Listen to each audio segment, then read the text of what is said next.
So, our game is called The Pacification of the Primitive Tribes of the Lower Niger, and we did this to reference the part in the book at the end of it when the district commissioner says he titles his book about the Ibu land that name. And our game board has 8 different villages on it. Those are the villages of Umofia that are referenced throughout the book. And we have brought in our third group member, Ansel, on FaceTime to explain the theme of our game. So the theme of our game is the idea of how ethnocentrism can lead to the rejection of different and new cultures by existing powers, and how that eventually leads to further bias and conflict between two existing states. Alright, so with that, we're going to continue our setup, which includes putting down 4 Igbo players per each tribe, for each village, and setting up the white characters, and we'll cut when that is finished. Alright, so now that we have all 32 Igbo citizens placed down on the board, the players will enter the next stage of setup, where they get to play down the heroes, or more powerful characters of their respective groups. So for the Igbo players, this includes Okonkwo, which is represented by the green cannon, which I will place here, and 2 Agwagwu, which are represented by the green horses, and I will place those here and here. So now, once the Igbo player does that, places their heroes down, it's now the colonizers' turn to place their heroes wherever.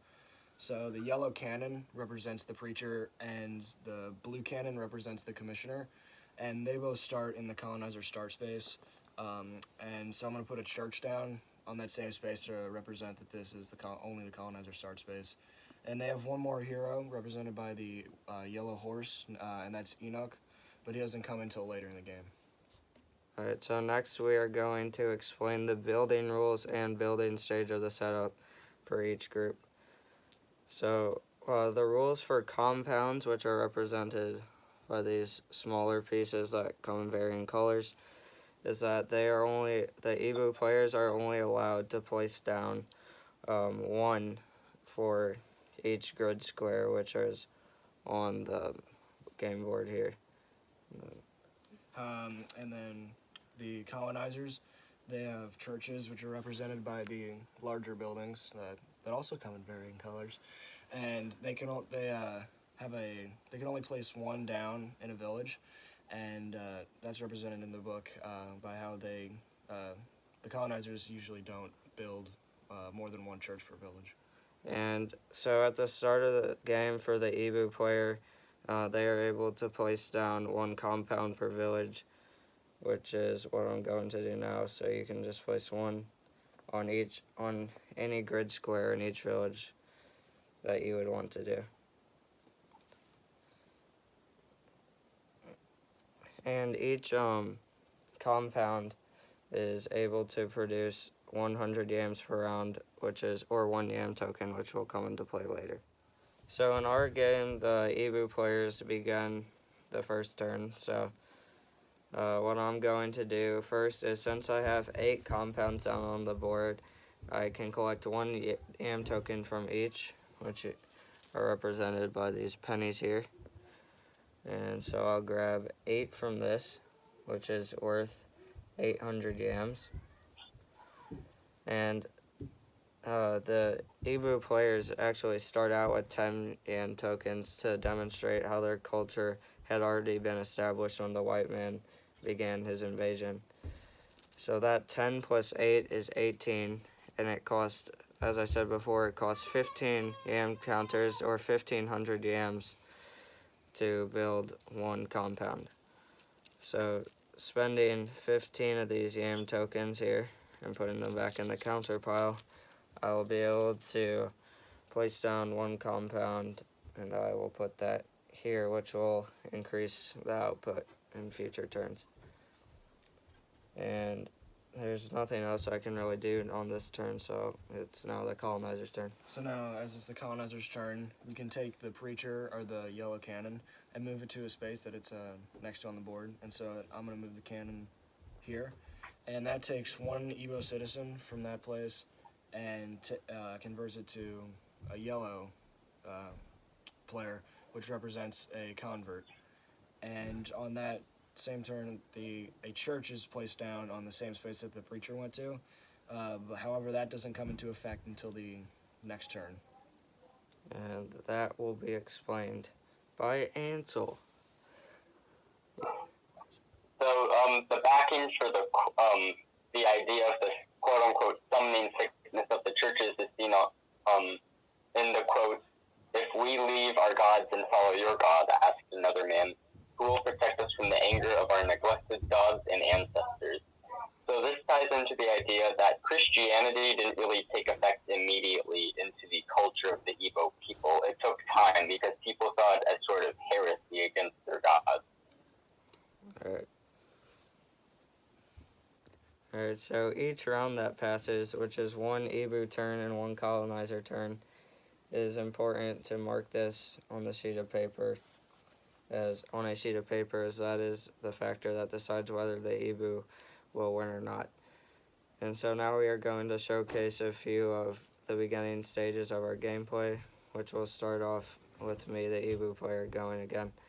So this time, as I placed down another compound last time, which means I now have 9, I am able to collect 9 yam tokens from the yam token pile over here, which gives me 3 from last round plus 9 is equal to 12, which means unfortunately I can't build a compound, but I can still move one of my heroes. And one of the rules of our game is that you can only move one of your heroes per turn. So for this turn, I'm just going to decide to move this Egwaglu here to this space. And So after the Evo player goes, it is now the colonizer's turn. So first you look at all the previous villages that have a church on it, and now the church from the previous round now comes into effect, and that immediately converts one of the Evo citizens on the village to a Christian or a convert to Christianity, and they do that every round.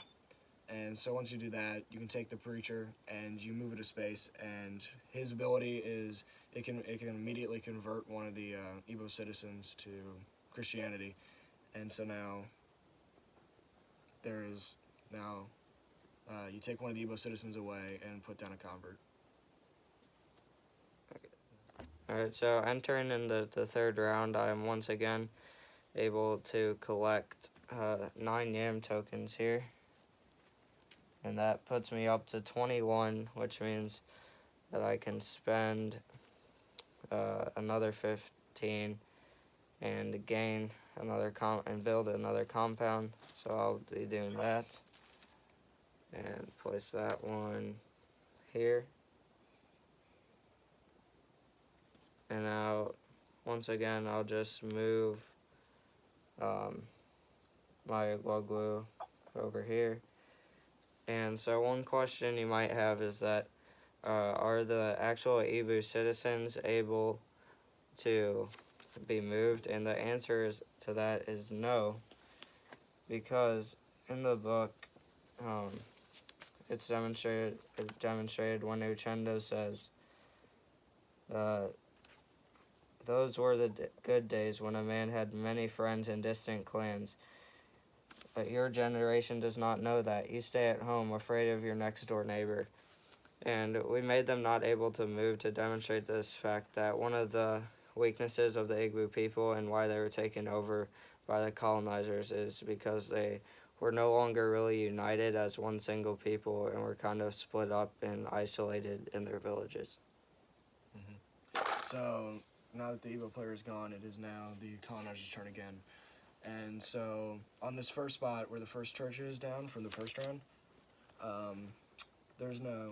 since there was only one Evo citizen left, you take that Evo citizen off and place down a convert, And now that that entire village is filled with converts and there's no more Igbo citizens left, you place down a Christianity marker, a white marker with a cross on it, to symbolize how that entire village is now converted to Christianity. And so, once again, you can take your preacher and move it one space, and someone will move it there, and that immediately converts one of their players, one of the Igbo citizens, to a convert, and places down a church. And once again, that doesn't come into effect until the next round. And once a tile has the Christianity marker on it, the compounds become ineffective. And this is because in our game, the compounds really symbolize the Igbo culture, as this is where their wives are kept, this is where they grow their yams, which is one of the main methods that the Igbo people are able to gain power through. And once they convert to Christianity, they kind of leave this all behind. And this is even demonstrated in the book when they're talking about Okonkwo's son, Nwoy. And it says, once he was converted, it says, he went back to the church and told Mr. Kiaga that he had decided to go to Umwofia, where the white missionary had set up a school to teach young Christians to read and write. So it shows that once he had been converted, instead of focusing on things that the Igbo culture would want him to, like working on the compound and finding wives, he is going off to learn about the new Christian culture through the schools of the white man. So we are now going to fast forward a couple rounds until we get to our next big element. Alright, so we have played a few rounds out, and now another situation is about to present itself. So once again, it's my turn, Ibu turn, so I get 10 game counters, which is all I have now, which I can't do anything with. And this turn, I am able to move my Gwagwu into a village with another Gwagwu.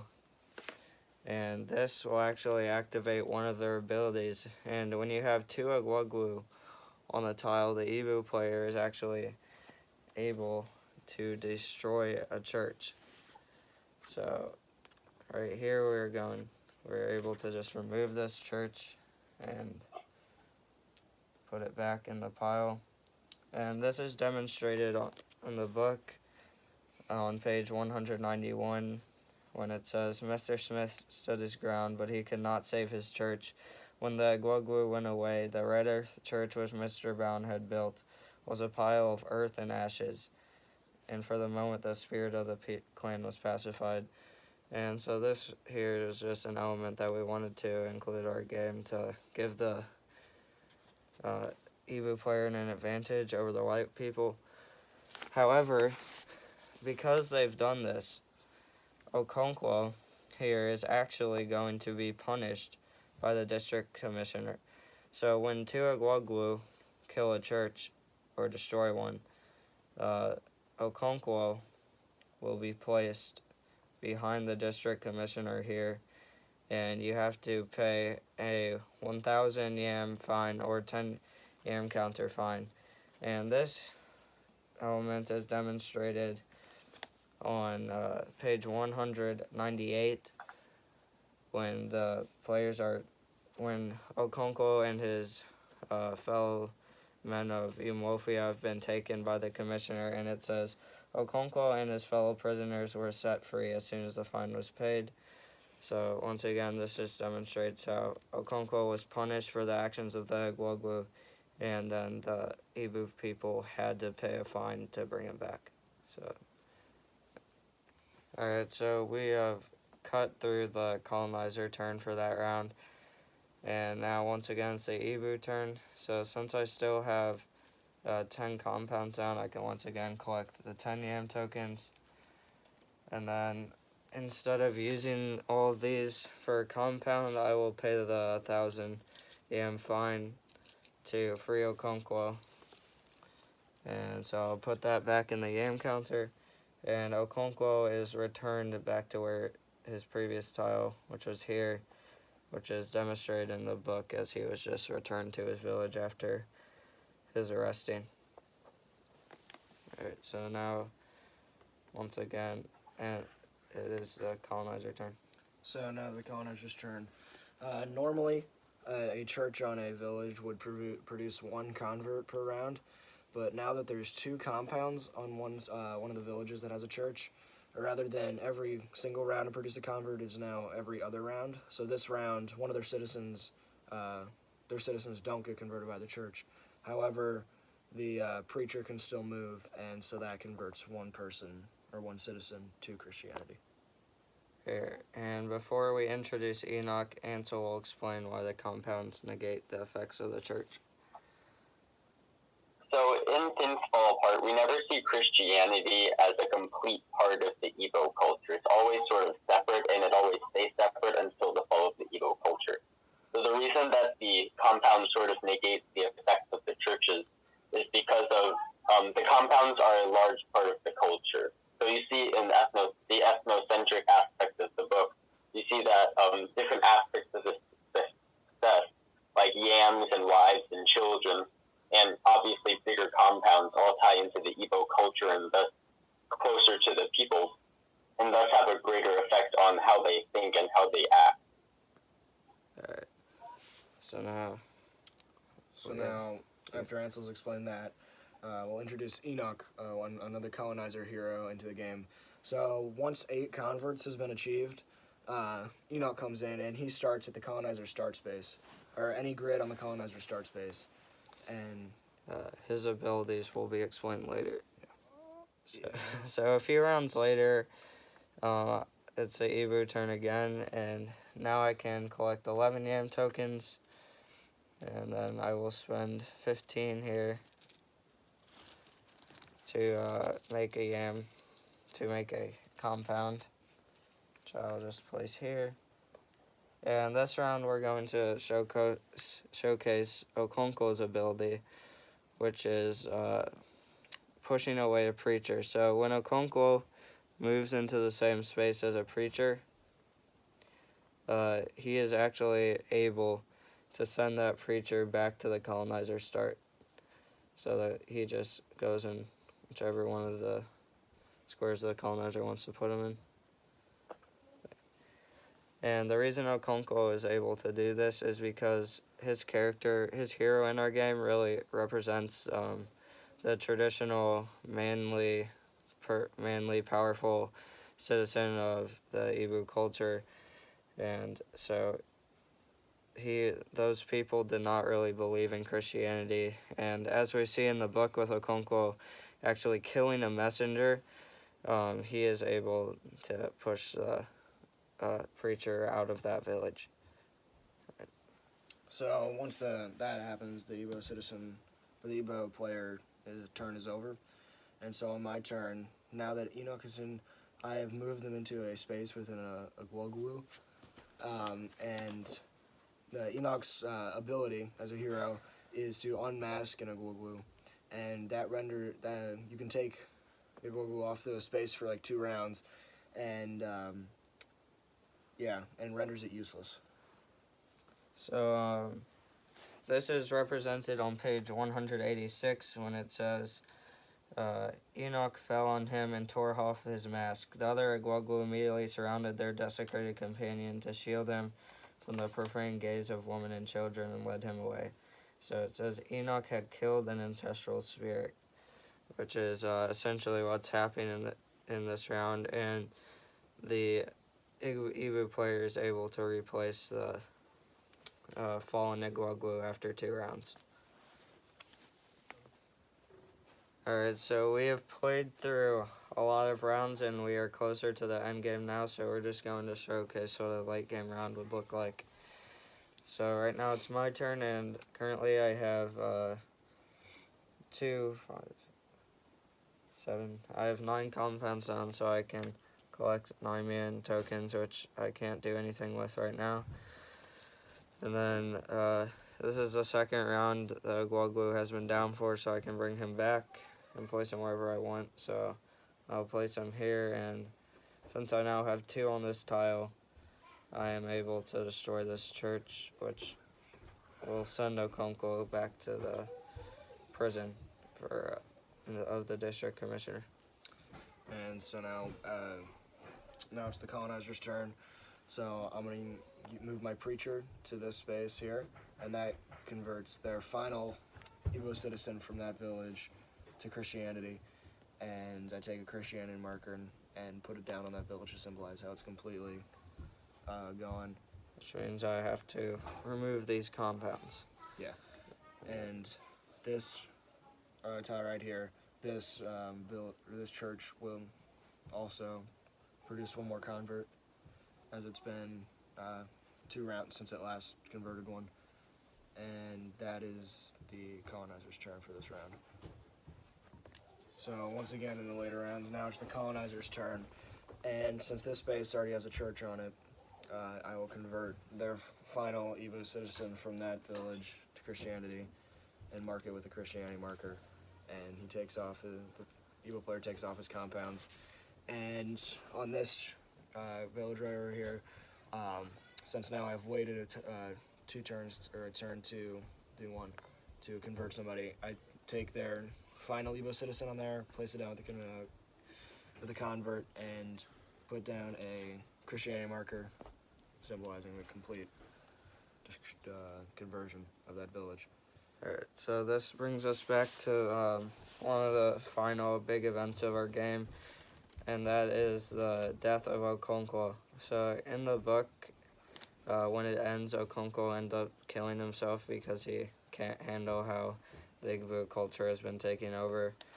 So once there are only 4 Igbo players left, or 28 converts, then Okonkwo is removed from the game as he kills himself, which signals almost the end of the Igbo people. Alright, so we are now approaching the end stages of our game, and so it's my turn here. So I still have 4 compounds down, which gives me 4, but since I have no more spaces to build compounds, it doesn't really help me. So I'll just move my Agwagwu here, and it's now the colonizer turn. So so now it's the colonizer's turn, yeah. So since I have 1 preacher down in the space, I can move it to another grid in the village, and that takes away an Igbo citizen and makes it a convert. And now that since I already had a church down on there, and I've waited 2 turns to place it down because of the compounds, I now take away the final Igbo citizen and put down a Christianity marker, and that completes the game and shows the full takeover of Christianity in the Igbo culture. Alright, so this was the intended outcome of our game as it's represented in the book when the colonizers essentially take over the Igbo culture. However, the way the Igbo people have a chance to win in our game is if they survive 30 rounds. And in order to give them somewhat of a historically accurate chance to win, we did this because, as we've learned in AP World History, during this period around the late 1800s is when our game is set. That is leading up to World War I, in which the Europeans have to leave and go fight the war. So, if the Igbo players are able to survive 30 rounds, the preachers and all these people will actually have to leave to go fight and help in World War I. So that's how the Igbo players would win. And then, so in this game, actually, they survived 26 rounds, which means they're actually really close to winning.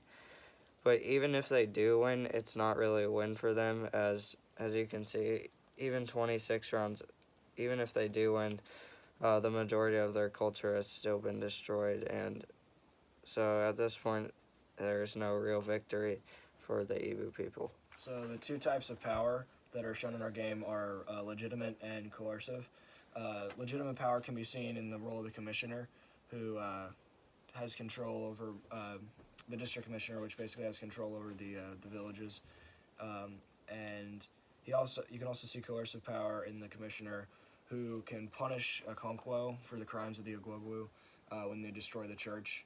But coercive power can also be seen from the Igbo player side with the Igwogwu when they destroy the church and punish the white man for coming into their land and infiltrating their culture and converting people. Yeah, and along with this, the Igbo players also show legitimate power in Okonkwo, as he is in a position of power among them, and he is able to fight out the preacher in the game and do other things like that.